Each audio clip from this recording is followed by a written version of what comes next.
സാമ്പത്തിക പ്രതിസന്ധിയിൽ വീർപ്പുമുട്ടുന്ന കെഎസ്ആർടിസിയിൽ വിരമിക്കാനിരിക്കുന്നവർക്കും സ്ഥാനക്കയറ്റം. വിരമിക്കാൻ ദിവസങ്ങൾ മാത്രം ശേഷിക്കുന്നവരടക്കം 18 എടിഒമാർക്കാണ് ഡിടിഒമാരായി സ്ഥാനക്കയറ്റം നൽകിയത്. ഒരു ഡിടിഒയെ ചീഫ് ട്രാഫിക് ഓഫീസറാക്കി. പെൻഷനും മറ്റ് ആനുകൂല്യങ്ങളുമായി കോർപ്പറേഷന് വൻതുക നഷ്ടം വരുത്തുന്നതാണ് ഈ തീരുമാനം.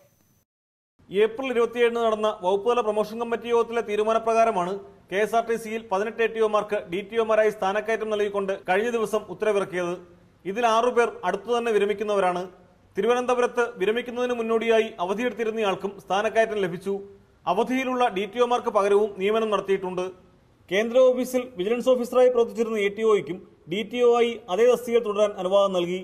യൂണിയൻ നേതൃത്വങ്ങളുടെ താൽപര്യപ്രകാരം നടക്കുന്ന ഇത്തരം സ്ഥാനക്കയറ്റങ്ങൾ കൊണ്ട് കോർപ്പറേഷന് വൻ സാമ്പത്തിക ബാധ്യതയാണ് ഉണ്ടാകുന്നത്.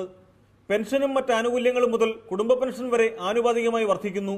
എടിഒയിൽ നിന്ന് ഡിടിഒ ആകുമ്പോൾ 5000 മുതൽ 6000 രൂപ വരെ വേതനത്തിൽ വർധനയുണ്ടാകും. ജില്ലാ ട്രാൻസ്പോർട്ട് ഓഫീസർമാർ ഒരു ജില്ലയ്ക്ക് ഒരാൾ മതിയെങ്കിലും കെഎസ്ആർടിസിയിലെ സ്ഥിതി അതല്ല.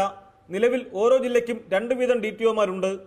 UDF സർക്കാരിന്റെ കാലത്തും പ്രൊമോഷൻ മാമാങ്കം തന്നെ കെഎസ്ആർടിസിയിൽ നടന്നിരുന്നു. 60 ദിവസം കൊണ്ട് അന്ന് 210 പേർക്കാണ് സ്ഥാനക്കയറ്റം നൽകിയത്. സ്ഥാനക്കയറ്റം ലഭിച്ചവർ അടുത്തയാൾക്ക് അവസരം ലഭിക്കാനായി ഉടൻ അവധിയിൽ പ്രവേശിക്കുകയായിരുന്നു.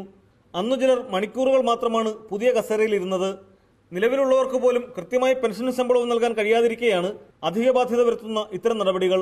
ട്രാൻസ്പോർട്ട് സംവിധാനത്തിലെ നൂതന മാറ്റങ്ങളെക്കുറിച്ച് പഠിക്കാൻ MD രാജമാണിക്യം കാനഡയിൽ പോയ അവസരത്തിൽ ഇറക്കിയിരിക്കുന്ന ഉത്തരവിൽ അഡ്മിനിസ്ട്രേഷൻ വിഭാഗം എക്സിക്യൂട്ടീവ് ഡയറക്ടറാണ് ഒപ്പുവച്ചിരിക്കുന്നത്.